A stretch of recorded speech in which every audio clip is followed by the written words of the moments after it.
Thank you. Thank you. Thank you so much. Thank you. Thank you. Well, it is good to be back in Las Vegas. And it is good to be among so many good friends. Let me start off by thanking everybody at Del Sol High School for hosting us. Go Dragons! Let me especially thank your outstanding principal, Lisa Primas. There are all kinds of notable guests here, but I just want to mention a few. First of all, our outstanding Secretary of Department of Homeland Security, Janet Napolitano, is here. Our wonderful Secretary of the Interior, Ken Salazar. Former Secretary of Labor, Hilda Solis. Two of the outstanding members of the congressional delegation from Nevada, Steve Horsford and Dina Titus. Your own Mayor, Carolyn Goodman. But we also have some mayors that flew in because they know how important the issue we're going to talk about today is. Maria Lopez Rogers from Avondale, Arizona. Kasim Reed from Atlanta, Georgia. Greg Stanton from Phoenix, Arizona. And Ashley Swearingen from Fresno, California. And all of you are here, as well as some of the top labor leaders in the country. And we are just so grateful. Some outstanding business leaders are here as well. And of course, we got wonderful students here, so I could not be proud of our students.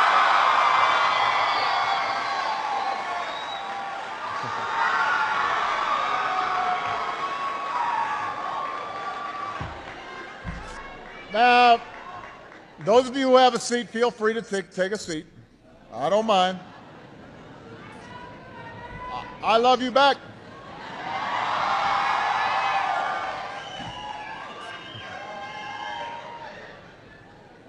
Now, last week I had the honor of being sworn in for a second term as President of the United States.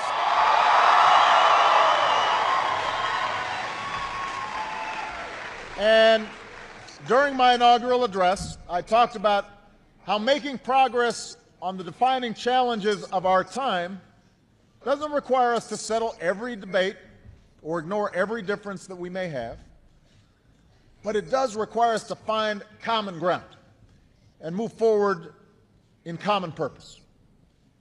It requires us to act.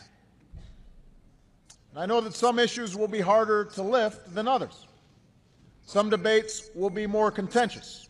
That's to be expected.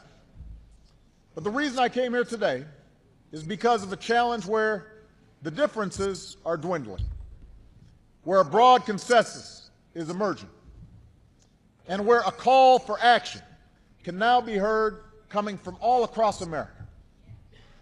I'm here today because the time has come for common sense, comprehensive immigration reform. The time is now. Now's the time. Now's the time.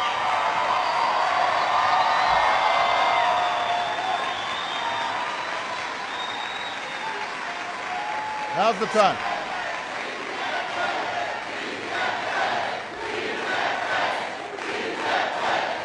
Now's the time. I'm here because most Americans agree that it's time to fix the system that's been broken for way too long. I'm here because business leaders, faith leaders, labor leaders, law enforcement, and leaders from both parties are coming together to say now is the time to find a better way to welcome the striving, hopeful immigrants who still see America as the land of opportunity. Now's the time to do this so we can strengthen our economy and strengthen our country's future. Think about it. We define ourselves as a nation of immigrants. That's who we are, in our bones. The promise we see in those who come here from every corner of the globe, that's always been one of our greatest strengths. It keeps our workforce young, it keeps our country on the cutting edge, and it's helped build the greatest economic engine the world has ever known. After all, immigrants helped start businesses like Google and Yahoo. They created entire new industries that in turn created new jobs and new prosperity for our citizens. In recent years, 1 in 4 high-tech startups in America were founded by immigrants. 1 in 4 new small business owners were immigrants, including right here in Nevada. Folks who came here seeking opportunity and now want to share that opportunity with other Americans. But we all know that today we have an immigration system that's out of date and badly broken. A system that's holding us back instead of helping us grow our economy and strengthen our middle class. Right now we have 11 million undocumented immigrants in America. 11 million men and women from all over the world who live their lives in the shadows. Yes, they broke the rules. They crossed the border illegally. Maybe they overstayed their visas. Those are the facts. Nobody disputes them. But these 11 million men and women are now here. Many of them have been here for years. And the overwhelming majority of these individuals aren't looking for any trouble. They're contributing members of the community. They're looking out for their families. They're looking out for their neighbors. They're woven into the fabric of our lives. Every day, like the rest of us, they go out and try to earn a living. Often they do that in a shadow economy, a place where employers may offer them less than the minimum wage or make them work overtime without extra pay. And when that happens, it's not just bad for them, it's bad for the entire economy. Because all the businesses that are trying to do the right thing, that are hiring people legally, paying a decent wage, following the rules, they're the ones who suffer. They've got to compete against companies that are breaking the rules. And the wages and working conditions of American workers are threatened too. So if we're truly committed to strengthening our middle class and providing more ladders of opportunity to those who are willing to work hard to make it into the middle class, we've got to fix the system. We have to make sure that every business and every worker in America is playing by the same set of rules. We have to bring this shadow economy into the light so that everybody's held accountable. Businesses for who they hire, and immigrants for getting on the right side of the law. That's common sense. And that's why we need comprehensive immigration reform. And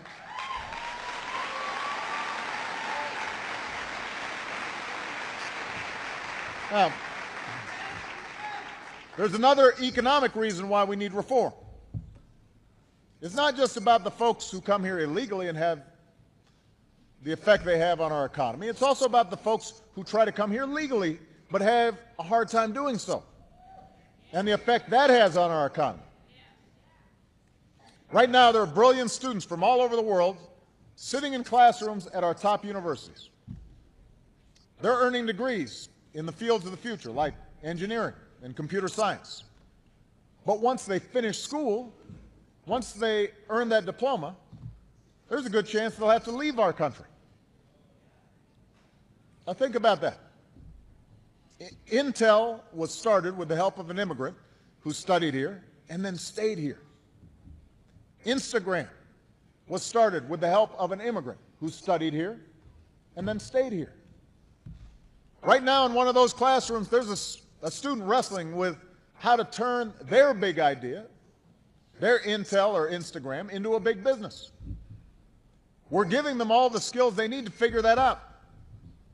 But then we're going to turn around and tell them to start that business and create those jobs in China or India or Mexico or someplace else. That's not how you grow new industries in America. That's how you give new industries to our competitors. That's why we need comprehensive immigration reform. Now,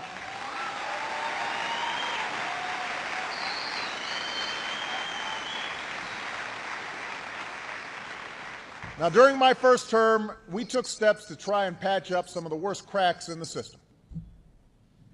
First, we strengthened security at the borders so that we could finally stem the tide of illegal immigrants. We put more boots on the ground on the southern border than at any time in our history. And today, illegal crossings are down nearly 80% from their peak in 2000. Second, we focused our enforcement efforts on criminals who are here illegally and who endanger our communities. And today, deportations of criminals is at its highest level ever. And third, we took up the cause of the dreamers, the young people who were brought to this country as children.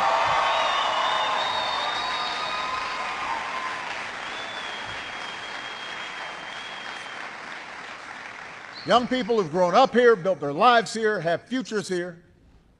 We said that if you're able to meet some basic criteria, like pursuing an education, then we'll consider offering you the chance to come out of the shadows so that you can live here and work here legally, so that you can finally have the dignity of knowing you belong. But because this change isn't permanent, we need Congress to act, and not just on the DREAM Act. We need Congress to act on a comprehensive approach that finally deals with the 11 million undocumented immigrants who are in the country right now. That's what we need.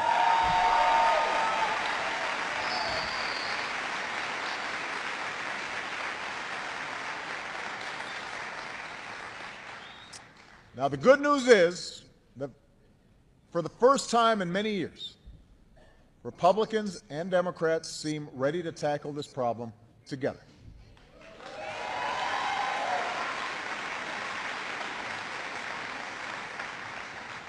Members of both parties in both chambers are actively working on a solution. Yesterday, a bipartisan group of senators announced their principles for comprehensive immigration reform, which are very much in line with the principles I've proposed and campaigned on for the last few years.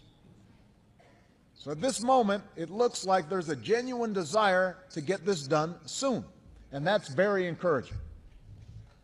But this time, action must follow. We can't allow immigration reform to get bogged down in an endless debate. We've been debating this a very long time. So it's not as if we don't know technically what needs to get done. As a consequence, to help move this process along, today I'm laying out my ideas for immigration reform.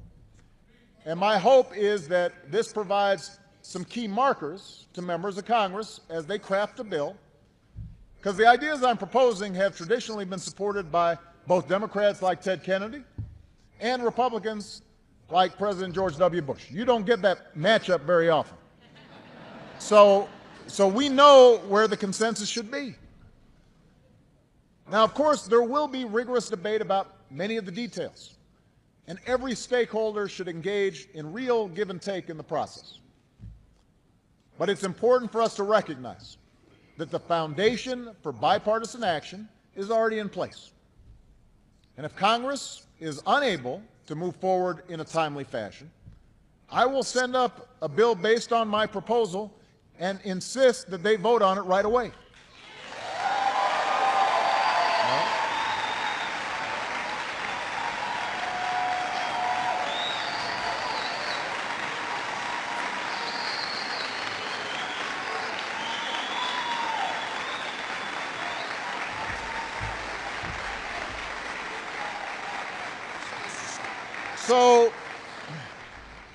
So the principles are pretty straightforward. You know, there are a lot of details behind it. We're going to hand out a bunch of paper so that everybody will know exactly what we're talking about. But the principles are pretty straightforward. First, I believe we need to stay focused on enforcement. And that means continuing to strengthen security at our borders. It means cracking down more forcefully on businesses that knowingly hire undocumented workers. To be fair, most businesses want to do the right thing, but a lot of them have a hard time figuring out who's here legally, who's not. So we need to implement a national system that allows businesses to quickly and accurately verify someone's employment status.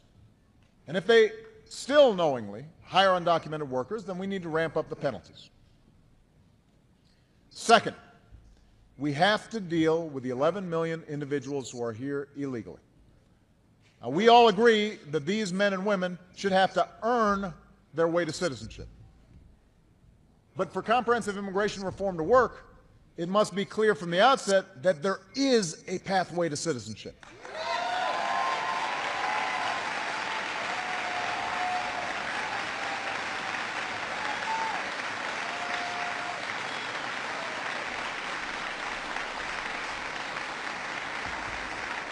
We've got to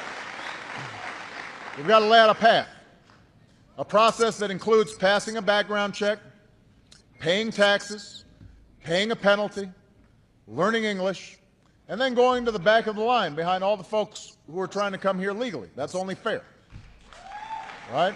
So that means it won't be a quick process, but it will be a fair process, and it will lift these individuals out of the shadows and give them a chance to earn their way to a green card and eventually to citizenship.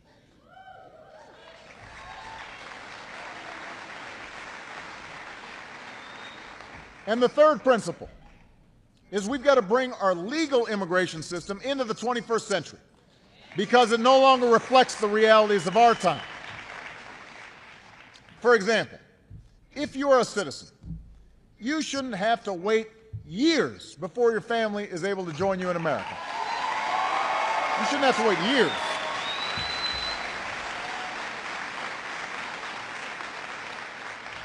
If you're a foreign student who wants to pursue a career in science or technology, or a foreign entrepreneur who wants to start a business with the backing of American investors, we should help you do that here. Because if you succeed, you'll create American businesses and American jobs. You'll help us grow our economy. You'll help us strengthen our middle class. So that's what comprehensive immigration reform looks like. Smarter enforcement, a pathway to earn citizenship, improvements in the legal immigration system so that we continue to be a magnet for the best and the brightest all around the world. It's pretty straightforward. The question now is simple. Do we have the resolve as a people, as a country, as a government to finally put this issue behind us? I believe that we do. I believe that we do.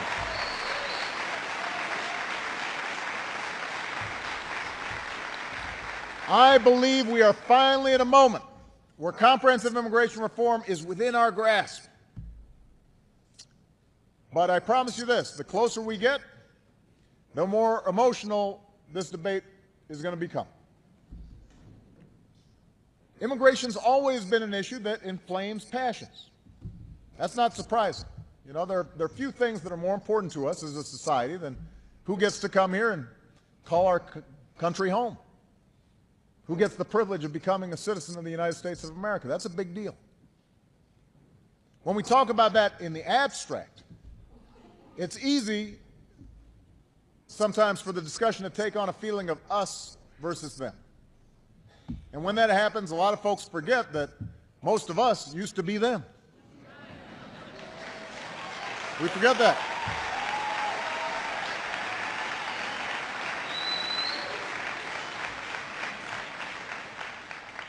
I mean, it's really important for us to remember our history.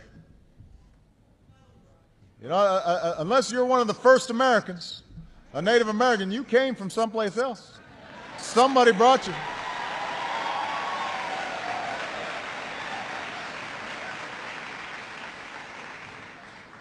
You know, Ken Salazar, he's of Mexican-American descent, but he points out that his family's been living where he lives for 400 years, so He didn't immigrate anywhere.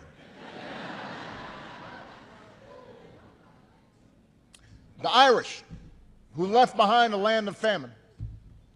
The Germans, who fled persecution. The Scandinavians, who arrived eager to pioneer out west. The Polish, the Russians, the Italians, the Chinese, the Japanese, the West Indians, the huddled masses who came through Ellis Island on one coast and Angel Island on the other. Now,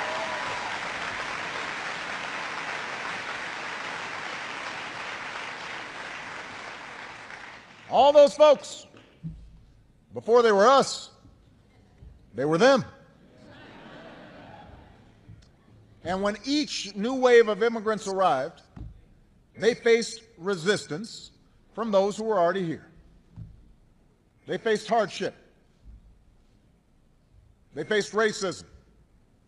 They faced ridicule.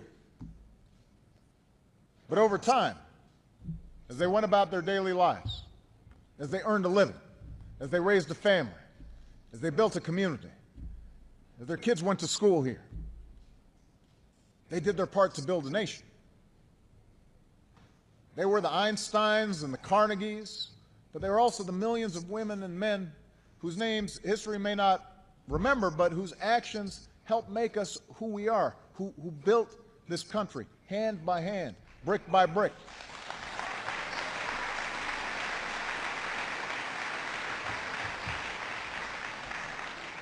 They all came here knowing that what makes somebody an American is not just blood or birth, but allegiance to our founding principles and the faith in the idea that anyone from anywhere can write the next great chapter of our story. And that's still true today. Just ask Alan Aliman. Alan's here this afternoon. Where's Alan? He's around here. There he is, right here.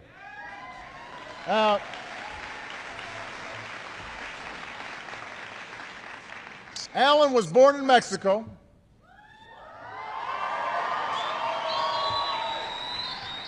He was brought to this country by his parents when he was a child. Growing up, Alan went to an American school, pledged allegiance to the American flag, felt American in every way, and he was, except for one, on paper.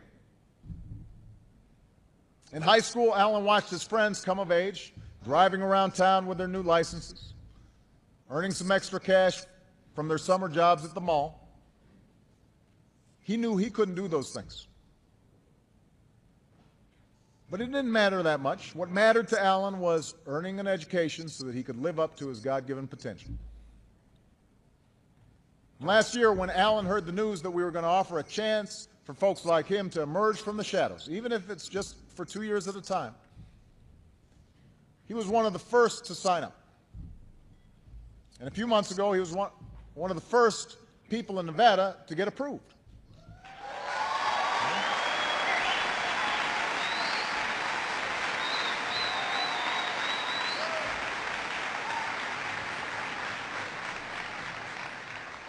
In that moment, Alan said, I felt the fear vanish. I felt accepted. So today, Alan's in his second year at the College of Southern Nevada. Alan's studying to become a doctor. He hopes to join the Air Force. He's working hard every single day to build a better life for himself and his family. And all he wants is the opportunity to do his part to build a better America. So in the coming weeks, as the idea of reform becomes more real and the debate becomes more heated, and there are folks who are trying to pull this thing apart, remember Alan and all those who share the same hopes and the same dreams. Remember that this is not just a debate about policy. It's about people. It's about men and women and young people who want nothing more than the chance to earn their way into the American story. And throughout our history, that's only made our nation stronger. And it's how we will make sure that this century is the same as the last, an American century, welcoming of everybody who aspires to do something more, is willing to work hard to do it, and is willing to pledge that allegiance to our flag. Thank you. God bless you. And God bless the United States of America.